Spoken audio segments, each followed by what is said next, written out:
Assalamualaikum warahmatullahi wabarakatuh. Ketemu dengan saya lagi di channel Hadi. Kali ini saya akan membahas tentang siapakah yang menyumbangkan emas di puncak Tugu Monas tersebut. Kunyak Markam adalah seorang pengusaha kaya Aceh pada zaman pemerintahan Presiden Ri Sukarno. Teuku Markam keturunan Ule Balang yang lahir tahun 1925 di Alwe Campli, Senudon, Aceh Utara.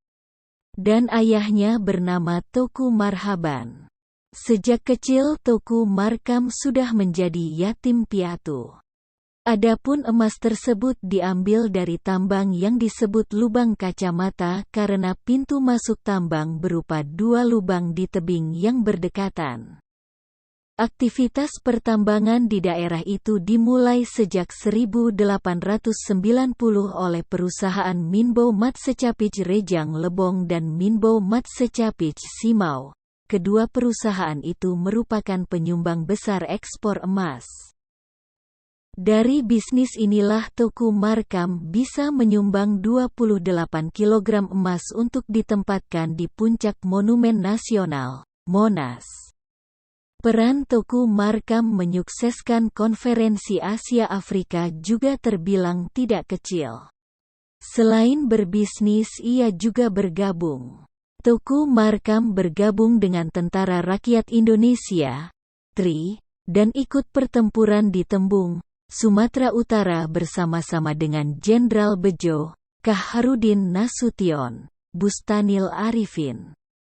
Teuku Markam kemudian diutus ke Bandung untuk menjadi ajudan Jenderal Gatot Subroto sampai Gatot Subroto meninggal dunia.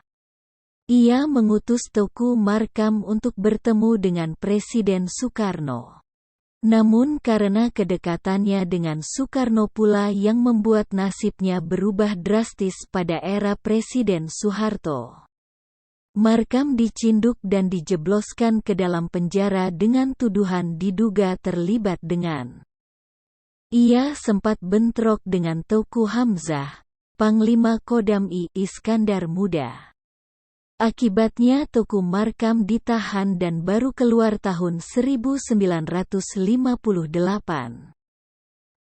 Komitmen Teuku Markam adalah mendukung perjuangan Ri sepenuhnya termasuk pembebasan Irian Barat serta pemberantasan buta huruf yang dilakukan oleh Sukarno.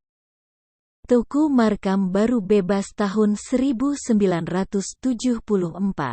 Soeharto, Ketua Presidium Kabinet Ampera I, pada tanggal 14 Agustus tahun 1966 mengambil alih aset Teuku Markam berupa perkantoran, tanah dan lain-lain. Partai Komunis Indonesia, PKI. Ia juga dianggap sebagai kaum penyembah Sukarno dan akhirnya Teuku Markam dijebloskan ke penjara pada tahun 1966. Penderitaannya bukan hanya mendekam di penjara. Perusahaan miliknya diambil alih pemerintah dan menjadi cikal bakal BUMN bernama PT Berdikari, Persero, yang kemudian dikelola PT PP Berdikari yang didirikan Suhardiman, Bustanil Arifin, Amran Zamzami atas nama Pemerintahan Rakyat Indonesia. Yang lebih ironis, tak ada harta sedikit pun yang disisakan untuk keluarga dan anak-anaknya. Selepas dari penjara, hidup Teuku Markam tak kunjung membaik. Keluar dari tahanan, Teuku Markam kembali ke Jakarta dengan membawa PT Karkam. Perusahaan itu dipercaya oleh pemerintah Ri mengelola rampasan perang untuk dijadikan dana revolusi. Berkat bantuan sejumlah dana, selain menyumbang emas, Teuku Markam juga ikut andil dalam pembebasan lahan Senayan untuk menjadi pusat olahraga. Setelah keluar dari penjara pada tahun 1974, Teuku Markam mendirikan PT Marjaya dan menggarap proyek-proyek Bank Dunia untuk pembangunan infrastruktur di Aceh dan Jawa Barat. Ia juga ikut membiayai berbagai macam yang terkait dalam melepaskan Indonesia dari penjajahan Belanda, serta ikut mensukseskan KTT Asia Afrika. Tahun 1972 ia jatuh sakit dan terpaksa dirawat di Rumah Sakit Gatot Subroto selama kurang lebih 2 tahun. Setelah beberapa hari pengobatan, Teuku Markam di Rumah Sakit Subroto hingga dipulangkan ke kediamannya beliau sehingga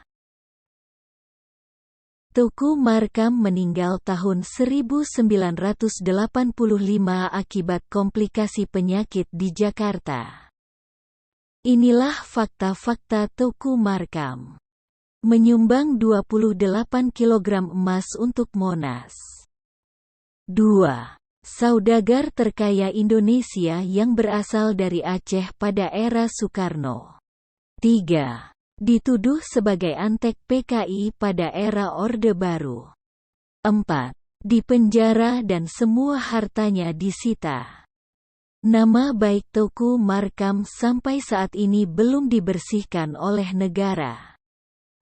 Terima kasih telah menyimak video singkat ini, semoga bermanfaat. Saya akhiri, wassalamualaikum warahmatullahi wabarakatuh.